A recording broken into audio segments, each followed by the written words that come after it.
Você sabia que para algumas pessoas o café pode causar queda de pressão, especialmente se a pessoa está mal alimentada? Tem gente que toma café pela manhã e às vezes não se alimenta tão bem, e aí no meio da manhã começa a ter queda de pressão, tontura e até tremores. Isso porque o café provoca no nosso organismo uma maior diurese, ou seja, perda maior de água, e também uma vasodilatação, o que faz com que a gente tenha uma queda da pressão arterial.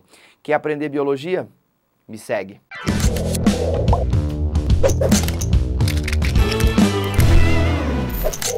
Antes da gente começar a nossa aula, comenta aqui embaixo se você já teve ou tem algum tipo de problema ao tomar café.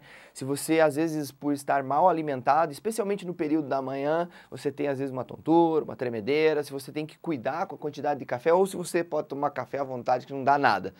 Olha só que interessante, esse distúrbio de baixar a pressão em função da cafeína, ele é mais comum em mulheres do que em homens. Doido, né? Agora vem comigo, a gente vai estudar o sistema RAA.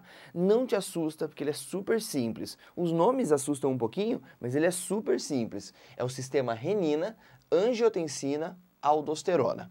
Antes de ir para esses nomes, a primeira coisa que você tem que sacar é o seguinte, ó, ele é responsável por elevar a pressão arterial. De maneira equivocada, às vezes a gente acha que esse sistema RAA, ele é responsável por controlar a pressão arterial. Tá, ele controla, mas como? Elevando. Ele não consegue baixar a sua pressão. Aliás, o nosso corpo não tem mecanismos muito eficientes de baixar a pressão. O nosso corpo consegue elevar a pressão quando necessário e quando a pressão está alta, a única coisa que ele consegue fazer é diminuir o estímulo desse sistema. Então ele vai deixar de elevar mais, ele vai deixar de atuar e aí a pressão começa a baixar. E é por isso que pessoas que têm pressão alta normalmente são dependentes de remédio, porque o corpo não dá conta automaticamente, fisiologicamente, de fazer essa queda da pressão. Elevar a pressão é uma coisa que o nosso organismo consegue com certa facilidade, baixar a pressão não. Agora vamos lá, o que você tem que sacar? Esse sistema ele entra em atividade toda vez que você tem queda de pressão arterial. Caiu a pressão, você vai ativar o sistema RAA. E como que a gente percebe essa queda de pressão? Sintomaticamente você percebe, às vezes, uma tontura, você começa a ficar com os lábios mais frios, você pode ter alguma tremedeira, mas fisiologicamente quem percebe a queda da pressão arterial são células renais, chamadas de células justaglomerulares. Para quem assistiu à aula anterior, que eu coloquei no card aqui em cima para vocês, a gente fala sobre o glomérulo lá no rim. Dentro dos seus rins tem milhões de glomérulos, essas estruturas que chegam aos néfrons, que são as estruturas que vão funcionar de fato lá no seu rim.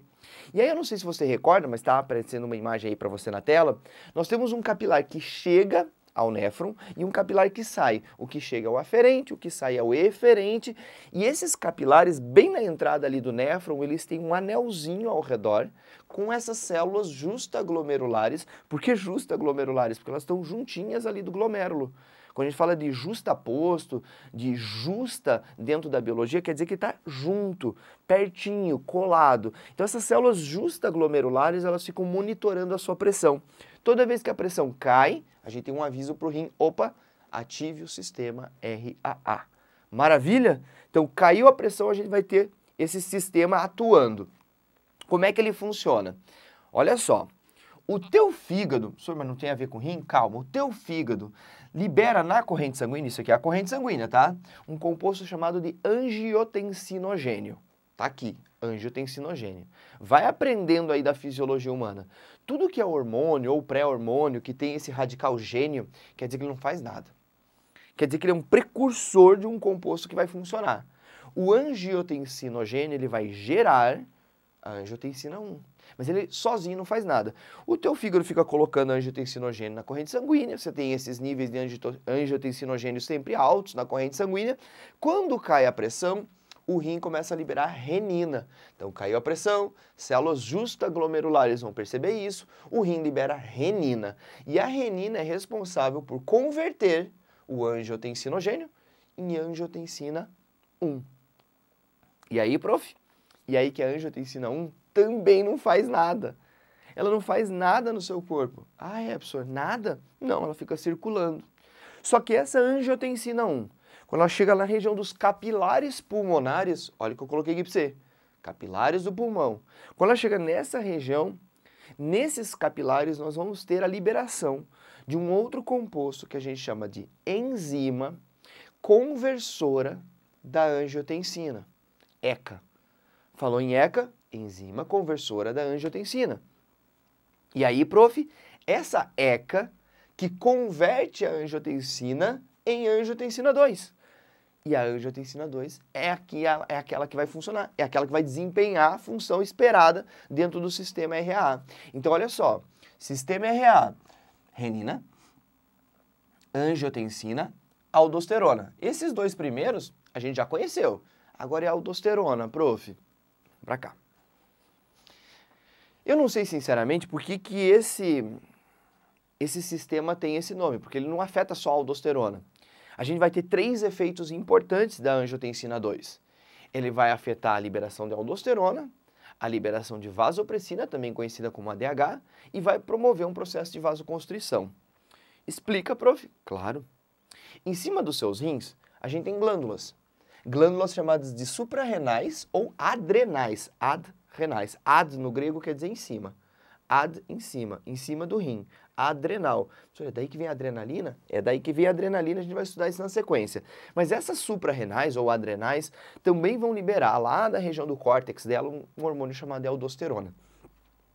E o que essa aldosterona faz? Ela vai atuar na reabsorção de sódio. Ela faz você eliminar um pouquinho de potássio e reabsorver muito sódio.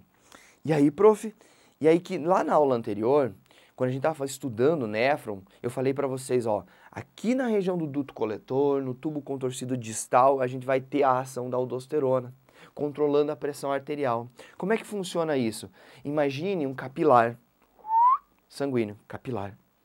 Se esse capilar tem mais sal, ou mais sódio, tá? Vamos chamar de sal. Se ele tem mais sal, se ele retém mais sal dentro dele, automaticamente, como ele vai ter uma concentração salina maior, ele vai começar a receber água dos tecidos.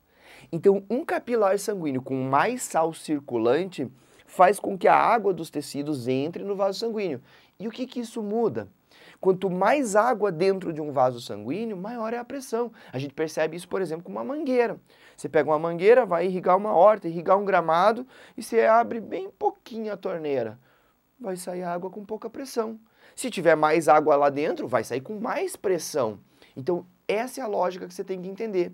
No momento que você retém mais sal no seu corpo, mais sal dentro da tua corrente sanguínea, os teus capilares começam a puxar a água dos tecidos e isso aumenta a sua pressão. Beleza, esse é o primeiro efeito lá nas suprarrenais. O segundo efeito é na neurohipófise. A gente tem um hormônio que é produzido na região do hipotálamo e essa região do hipotálamo manda o hormônio lá para a neurohipófise. A gente vai estudar isso na sequência, não se preocupa. A neurohipófise libera esse hormônio chamado de ADH. Cuidado, tá? ADH é o hormônio antidiurético. A gente tem uma tendência atual na biologia de não chamar mais ele de ADH, chamar ele de vasopressina. Então, se aparecer ADH, hormônio antidiurético ou vasopressina, é tudo a mesma coisa. O que esse hormônio faz no seu corpo? Ele faz você reter água. Ó, antidiurese. Ele é anti-xixi, ele evita que você perca água pela urina. A tua urina fica mais concentrada, porque ela vai ter menos água, e a água fica retida no seu corpo. Para quê? Para elevar a pressão. Quanto mais água circulante na corrente sanguínea, maior é a sua pressão. Maravilha? Então, olha só, 2 efeitos importantes. Terceiro, o efeito sobre as arteríolas. As suas arteríolas, elas têm uma capacidade de contração muito boa.